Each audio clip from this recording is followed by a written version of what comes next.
Voilà, alors on va continuer notre investigation. Alors je vous avais promis de vous parler de deux grands intellectuels qui sont très importants. Je vous invite à lire leur œuvre. C'est bien entendu Saint-Augustin, qui est né en Algérie pour les chrétiens, et puis pourquoi pas découvrir Ibn Arabi, qui est le plus grand métaphysicien de l'islam. Alors c'est vrai qu'il est contesté dans les milieux littéraux. Parce qu'avant tout, c'est le sceau de la sainteté, c'est quelqu'un qui a exposé toute la métaphysique islamique, c'est quelqu'un qui est soufi, qui a une expérience spirituelle qui est extrêmement forte et qui a des illuminations et qui a une vie mystique, initiatique, ça, qui est extrêmement forte. Bon, pour des gens qui sont complètement littéralistes et enfermés dans la charia, c'est vrai que ça n'a pas de sens. Voilà. Par contre, ces ouvrages, ils sont considérables, ils sont très importants dans l'univers du monde islamique.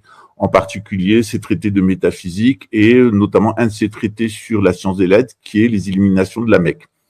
Si vous voulez mieux comprendre la métaphysique islamique et comment de Adam jusqu'à Mohammed on a un processus de rédemption qui se met en place, eh bien je vous invite à lire La sagesse des prophètes ou Al-Futuhat al-Hikam, où vous allez trouver la description des 12 types qui sont liés aux 12 signes du zodiaque. Donc le prophète Mohammed est lié au signe de la Vierge et Adam est lié au signe du lion. Donc vous allez voir qu'on retrouve toutes les consonances astrologiques qui sont liées aux 12 thématiques des zodiacaux, et vous allez évidemment trouver la description de ces 12 saintetés. C'est très intéressant parce que vous avez une lecture islamique des écritures juives et des écritures chrétiennes, et c'est très intéressant de voir comment il y a une transversalité justement à l'intérieur de nos traditions.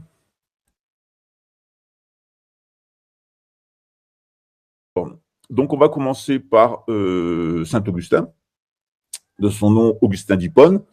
Alors, son vrai nom en latin, c'était Aurelius Augustinus. Il est né en 354 en Algérie et il est mort en 430 dans la belle ville d'Hippone, qui est dans le nord-est de l'Algérie, voilà, près de Constantine.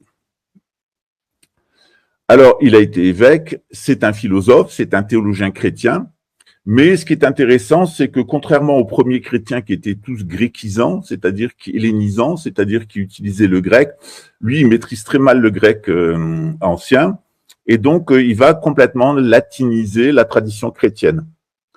Au début de son expérience, eh bien, il reçoit une formation à Carthage, chez les lettrés romains de l'époque, et il va passer par différents milieux.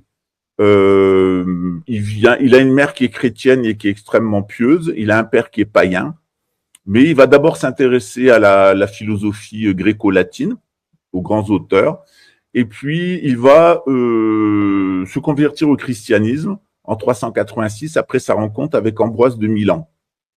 Ambroise de Milan, Aurelius Ambrosius, il est né en Allemagne, à Trèves, donc à la frontière luxembourgeoise, et il a été évêque de Milan de 374 à sa mort. Il est considéré lui aussi en Saint-Ambroise comme un des 4 pères de l'Église d'Occident. Les œuvres les plus connues de Saint-Augustin, c'est évidemment la Cité de Dieu, où il décrit la cité des hommes et la cité de Dieu, c'est-à-dire qu'il donne un prototype métaphysique à la céleste, qui ressemble à la description de l'Apocalypse de Saint Jean, c'est-à-dire la Jérusalem céleste, et puis la cité des hommes telle qu'elle est dans sa médiocrité. Il y a aussi ses confessions qui sont très intéressantes, où il part de son parcours, notamment à travers les milieux gnosticistes, et ce qui l'amènera à être qui il est. Puis évidemment son traité de la Trinité, qui pose les bases de la conception trinitaire, Père, Fils et Esprit, Saint-Esprit. Jusqu'à saint Thomas d'Aquin, il sera le penseur le plus important de l'Occident. Il va aussi consacrer une part importante de son œuvre à la notion de justice sociale et d'équilibre cosmique. Alors, il ne faut pas oublier qu'à la base, il a un passé manichéen, c'est-à-dire qu'il est passé par les milieux gnostiques, on dirait les hassidiques, on dirait les illuminés de Bavière, ou on dirait les achachines. Donc, il a été extrêmement perturbé par cette pensée dualiste qu'il a rencontrée lors de ses premières expériences spirituelles, où il y avait finalement un Dieu du bien, un Dieu du mal, il fallait choisir. Il y avait des confusions aussi sur la personne de Jésus, sur sa nature divine et sa nature humaine qui correspondent à la déviation arianiste. Et on peut dire de lui qu'il garde quand même une forte distinction dualiste entre le bien et le mal. Il y a ce qui est fondamentalement bien et ce qui est fondamentalement mal. Alors que dans la tradition gnostique, le mal est considéré comme l'absence du bien, c'est-à-dire la maladie est considérée comme l'absence de santé, c'est-à-dire que la maladie n'existe pas en tant que telle et le mal n'existe pas en tant que tel. Il n'est qu'un symptôme de l'absence à Dieu. Ce néoplatonisme, le fait qu'il se soit principalement référé à la République de Platon pour la description de sa cité céleste et de sa cité des hommes, eh bien, on retrouve les idées de Platon, notamment avec les 4 castes et l'organisation. C'est ramené plutôt à 3 castes chez Saint-Augustin. Et d'ailleurs, il a tendance à tout amener à une trinité, un ternaire. On retrouve chez lui la vision philosophique qui est la divine providence, la volonté humaine et le destin qui est lié à ce monde. C'est vraiment une thématique que j'utilise dans les thèmes astro. Si vous l'avez fait avec moi, vous avez vu que je vous ai fait la divine providence avec Mercure et Vénus, le destin, la volonté et la volition avec Mars, et puis évidemment avec Saturne et Jupiter, le destin. Chez Saint-Augustin, ce qui est considérable et ce qui rapproche beaucoup le dispositif de Saint-Augustin du dispositif du bouddhisme, on est quand même dans une époque où il y a beaucoup d'échanges sur la route de la soie entre le monde bouddhiste et le monde romain.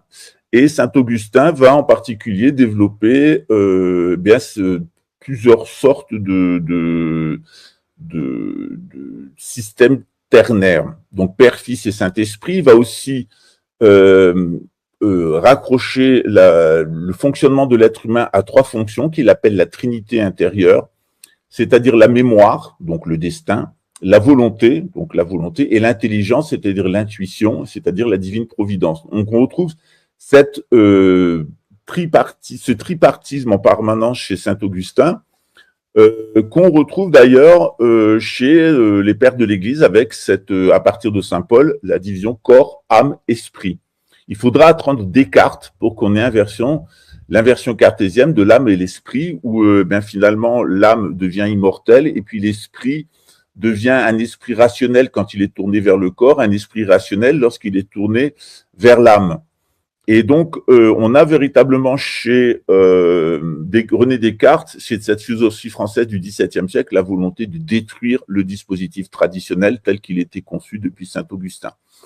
Donc, Saint-Augustin invite les êtres humains à considérer que non seulement Dieu est un être omnipotent au-dessus de la création, puisqu'il a sorti la création de son propre sein et il est toujours, c'est-à-dire qu'on est dans le sein de Dieu, et ce sein de Dieu est devenu sa création qui est dans le sein même de Dieu, mais il met aussi sur l'accent sur le fait que cette présence divine, elle est aussi à l'intérieur de nous. C'est-à-dire que non seulement Dieu, il est omnipotent, il est au-dessus de sa création et il l'englobe, et cette création n'est pas distincte de lui, bien que la création ne soit pas le corps de Dieu, mais aussi il y a cette présence divine à l'intérieur de l'homme. Et Saint-Augustin insiste sur le fait que du fait du péché d'Adam, du péché originel, notre destin est dramatique, qu'on doit exercer notre volonté, la diriger vers le bien, mais que ce n'est pas suffisant. Il faut recevoir une aide surnaturelle, métaphysique, et pour Saint-Augustin, eh bien, cette aide, elle ne vient que dans le développement de l'intelligence spirituelle, c'est-à-dire amener l'intelligence humaine à refléter l'intelligence divine. Saint-Augustin, il préfigure un peu ce que deviendra l'Occident dans le sens où il argumente beaucoup à partir de l'activité raisonnable. J'ai pas dit rationnelle, hein. Il n'y a pas rationnel et irrationnel. Rationnel et irrationnel, ça vient de ratio qui veut dire quantité. La raison, c'est différent. C'est la capacité de trouver une réponse aux problématiques existentielles à l'intérieur de soi par une réflexion approfondie. L'homme est encombré par le péché et surtout par le poids du péché. Et de toute façon, sans la grâce divine qui va amener de l'homme de l'intelligence, de l'intuition, la volonté de l'homme va toujours être dirigée vers le destin. C'est un point que je souligne à chaque fois que lorsque je fais de l'astrologie. Donc les gens qui me disent que l'astrologie est interdite par la Bible, mais elle est interdite dans la Bible pour les juifs, elle n'est pas interdite pour les chrétiens. C'est-à-dire qu'à un moment aussi, il faut savoir si on est juif ou si on est chrétien. Au Moyen-Âge, on avait de l'astrologie chrétienne, il y avait d'ailleurs une christianisation des astres qui avait été commencée par l'abbé Ficin, je crois, un truc comme ça, qui avait tenté de christianiser les astres au lieu d'avoir des références astrologiques qui sont des références à la Mésopotamie et à la Grèce, qu'il a hérité de la Mésopotamie et de l'Égypte. Donc pour saint Augustin, ce qui est très important, c'est que sans la grâce divine et sans l'intercession de Jésus, on ne peut pas se débarrasser du péché. C'est-à-dire que notre volonté va être systématiquement influencée par le destin. Et qu'il faut vraiment une aide surnaturelle, métaphysique, qui vient de Dieu lui-même, qui va insuffler son esprit à l'intérieur de nous. Et cette insufflation de l'esprit fait qu'on va pouvoir prendre le dessus sur le destin, prendre le dessus sur les conditionnements. Dans les thèmes astro, souvent les gens à la fin disent oui, ça me ressemble bien, etc. Je dis non, ça ressemble à tes conditionnements. Est-ce que tu as vécu de tes conditionnements? En réalité, le but de l'astrologie, c'est de se déconditionner. Voilà. Mais on voit que c'est extrêmement difficile parce que l'ego, le moi-je, a tendance à s'identifier systématiquement à son contenu mémoriel au lieu de s'identifier à son intuition. Souvent, les gens me disent « ouais, je le savais, mais je ne me suis pas écouté ». Voilà. Alors, saint Augustin, il est intéressant dans le sens où, dans les pères de l'Église, il est le plus pragmatique. C'est quelqu'un qui est vraiment réaliste. Il est réaliste dans le sens où il pense que l'être humain, en fait, son destin, c'est de mourir, puisqu'il est dans le péché, qu'il doit exercer sa volonté en la tournant vers le bien. Et pour ça, il faut la grâce divine. C'est-à-dire que l'activité morale, elle ne suffit pas. Voilà. Il donne aussi un certain nombre de conseils pour gérer la société humaine en disant que les gouvernants humains ne doivent pas être choisis parmi les êtres sensuels et égocentriques qui ne sont pas capables de raisonner, qui vont faire appel à la sentimentalité des foules. Vous voyez Bernard-Henri Lévy, je vous ai mis une interview de lui à Radio-Canada cette semaine, et il dit « Moi, je n'ai pas envie de réfléchir, je n'ai pas envie d'apporter des connaissances, parce que ça prend du temps, je préfère toucher les gens dans leur émotionnalité, je les manipule comme je veux. » C'est exactement ce que dénonce saint Augustin. C'est justement en jouant sur la sentimentalité des gens, on les ramène au conditionnement du destin, on les ramène jamais vers la grâce et vers l'intelligence divine. Saint Augustin, il marque aussi une grande différence qui expliquera les siècles de l'âge d'or de la civilisation chrétienne, dans le sens où, c'est ce qu'on appelle l'augustinisme politique, dans le sens où, pour lui, de toute façon, le paradis ne sera jamais dans ce monde. Et que c'est pas la politique ou le gouvernement qui vont donner le bonheur aux individus. Ce qui va donner le bonheur aux individus, c'est la grâce divine et la possibilité de cette grâce divine vers laquelle notre volonté doit s'orienter à nous affranchir de notre destin et de nos conditionnements. On a souvent considéré saint Augustin comme un des pères du libéralisme économique et de l'individualisme moderne. Alors c'est un peu tiré par les cheveux, parce que justement saint Augustin dit que c'est vrai qu'on est seul par rapport à la grâce divine, mais on doit aussi, en assemblée, en collectivité, nous organiser pour que la société des hommes, la cité des hommes, soit le reflet de la cité divine. Et donc, on a véritablement, et notamment avec le protestantisme, qui va aller vers cet individualisme et vers le libéralisme, une espèce de falsification des propos de saint Augustin. Pour ce qui me concerne, ce qui m'a particulièrement intéressé chez saint Augustin, c'est la place qu'il donne à l'amour divin. C'est-à-dire que Dieu a créé ses créatures par amour, par un jeu amoureux, de se connaître lui-même à travers ses créatures. On retrouve ça dans l'islam. J'étais un trésor caché, je voulais être connu. Aussi ai-je manifesté le monde et aussi ai-je créé Adam afin qu'il me contemple et qu'en me contemplant, il se contemple lui-même. Et qu'en le contemplant, je me contemple moi-même. Donc, saint Augustin, il est important dans le sens où il définit surtout Dieu par sa capacité à aimer. Voilà. Et cette capacité à aimer, et n'en déplaise aux moralistes et aux frustrés de la quéquette, saint Augustin, il dit que la sexualité n'est pas mauvaise. C'est-à-dire que, et on retrouve ça chez Ibn Arabi. Ibn Arabi dit que la sexualité, elle est blâmable, dans le sens où quand on a du sexe, on ne contemple plus Dieu. Mais quand on contemple Dieu à travers la personne que l'on aime, c'est-à-dire quand on retrouve les qualités divines qui sont principalement la présence, la radiance et la luminance, c'est assez classique dans toutes les traditions, Dieu, il est présent, il irradie et il est lumière. Et quand on trouve cette radiance, cette lumière et cette proximité dans la personne qu'on aime et avec laquelle on a du sexe, eh bien on est proche de Dieu.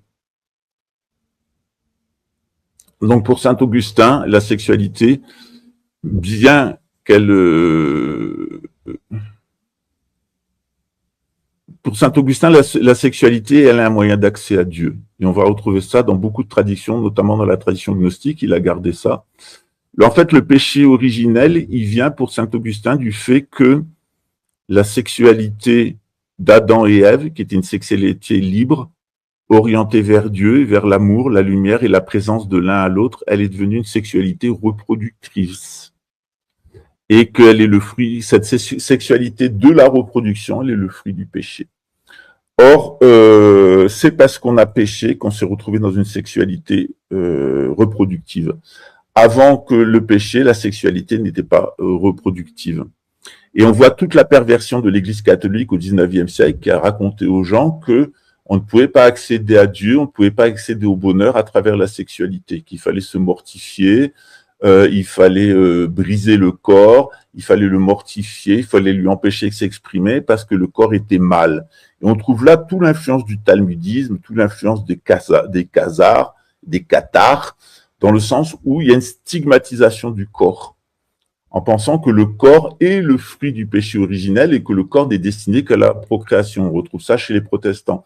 Mais dans la véritable catholicité, ce qui explique d'ailleurs les relations affectives, l'amour qu'on a pour une personne, c'est une contemplation à travers cette personne des qualités divines.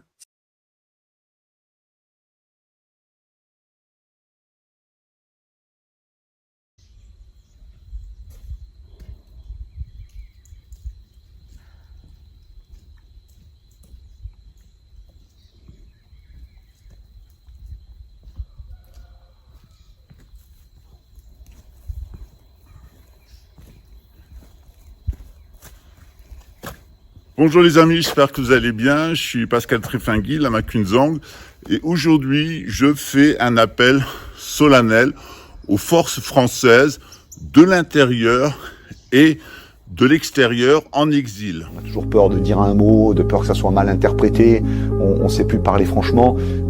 Aujourd'hui, dans le cadre du civil, des fois je suis confronté à des gens qui me disent « mais arrêtez de me parler avec agressivité ». Et je leur dis « je ne parle pas avec agressivité, je parle normalement, j'ai toujours parlé comme ça ». Donc je vous dis ce que je pense. Voilà, que ça vous plaise ou que ça vous plaise pas, je vous dis ce que je pense. J'ai arpenté les contrées du monde pendant des années.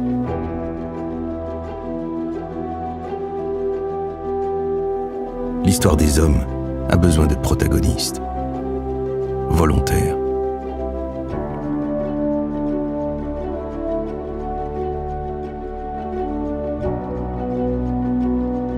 Aujourd'hui, je continue à sillonner la terre, faire ce pourquoi je suis fait,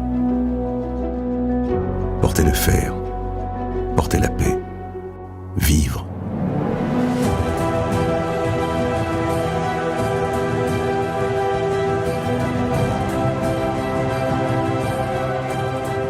Je n'ai pas oublié d'où je venais.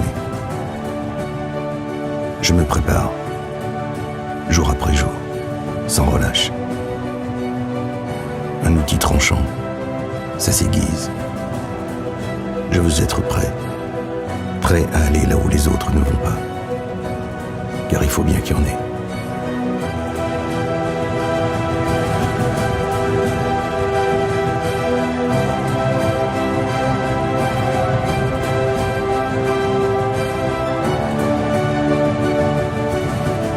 Je suis le 8. Mon cœur, il est à mes gars. Mon corps, il est à la France. Mais l'honneur, il est pour moi.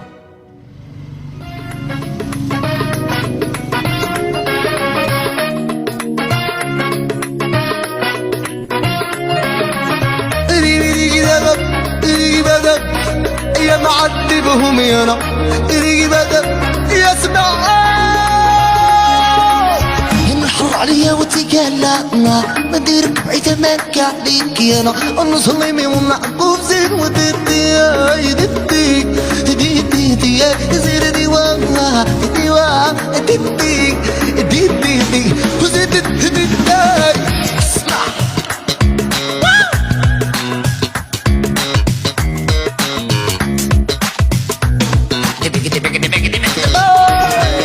اسمع يانا طول ما بغيت عذاب اشوف اللي صار ونديرك بعيدة مالك عليك انا نديرك بعيدة مسق صاحبيك وهز الشبك الحل الزر وديدي ديدي ديدي دي زيد ديواها ديوا ديدي يا زير داي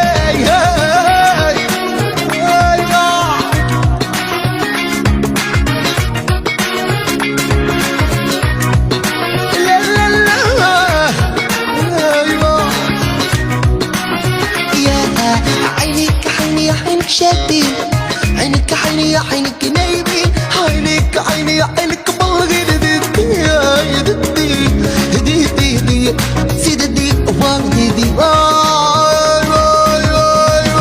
يا نبي يا نبي يا لا اسمع اسمع اسمع يا لا امر امر قولي لا لا يكواني دلوها لك ماني مشتاق ولك سبنك ثاني دادي دادي هاي طلبة موجتك ناهي دادي دادي وهي طلبة صدمري انا يا لا عطيني فاز فاز فاز يا انا حضر لي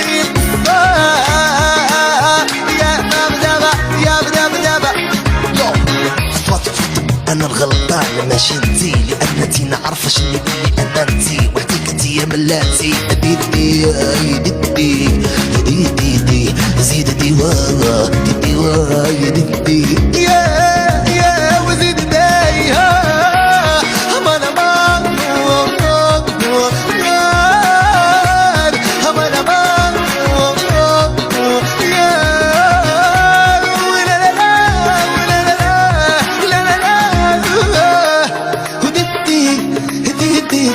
عليكم زيد الديرة ددي ددي يا وزيد دايا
De Paris à Marseille, je te découvre. Mon cœur bat pour toi, ma douce France. Dans chaque ville, dans chaque rue, je ressens ton âme, ta vertu. De Paris à Marseille, je te découvre. Mon cœur bat pour toi, ma douce France. Et chaque jour, je te chéris. Dans tes couleurs, je trouve ma vie. Ton histoire, ta beauté, je l'écris. Mon amour, ma France adorée. Dans tes bras je veux rester. Mon amour, tu es ma fierté. Ma France, je t'aimerai pour l'éternité. Pour l'éternité. Pour l'éternité. Pour l'éternité. Des champs de lavande au coude d'automne, je suis envoûté, ton charme zone. Chaque coin, chaque recoin raconte une histoire, un doux refrain. Chaque jour je te chéris, dans tes couleurs je trouve ma vie. Ton histoire, ta beauté, je l'écris. Mon amour, ma France adorée, dans tes bras je veux rester. Mon amour, tu es ma fierté. Ma France, je t'aimerai pour l'éternité. Pour l'éternité. Pour l'éternité. Pour l'éternité. Pour l'éternité. Pour l'éternité. Pour l'éternité. La Seine murmure des secrets anciens.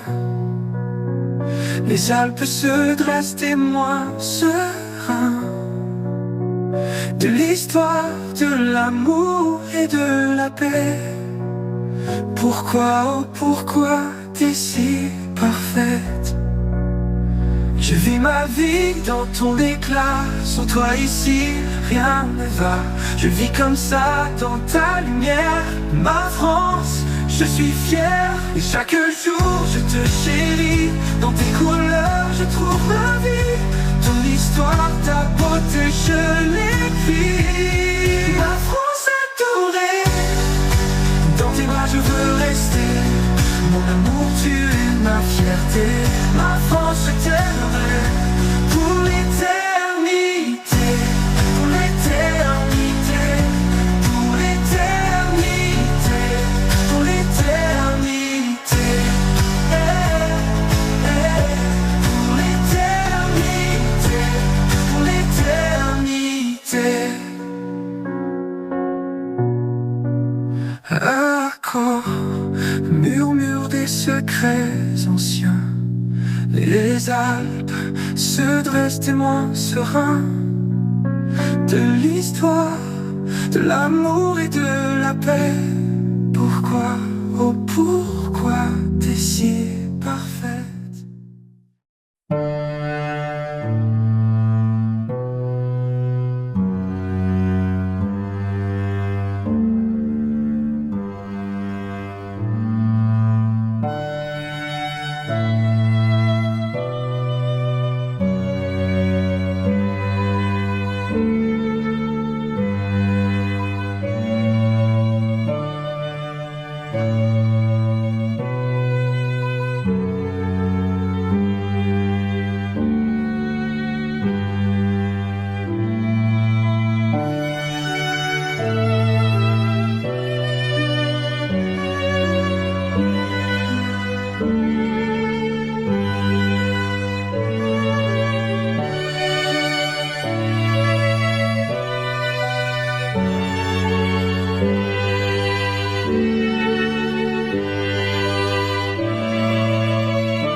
式無限に微絶心に無式証拠に即法無限界内し無意識界無無行薬無無明人内し無老死薬無老死人無苦終滅道無知薬無得意無所得公募大三大へ般若波羅蜜多高深無軽下無軽下公無空不音に一切天道無足行で半三で小仏へ般若波羅蜜多高徳は六たら三脈三菩提高知般若波羅蜜多税大事修税大名修税無常修税無等道修の上一切空真実不公公説般若波羅蜜多修即説修圧逆定逆定波羅逆定波羅僧逆定菩提ソワカ般若心経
小仏へ般若波羅蜜多高徳は六たら三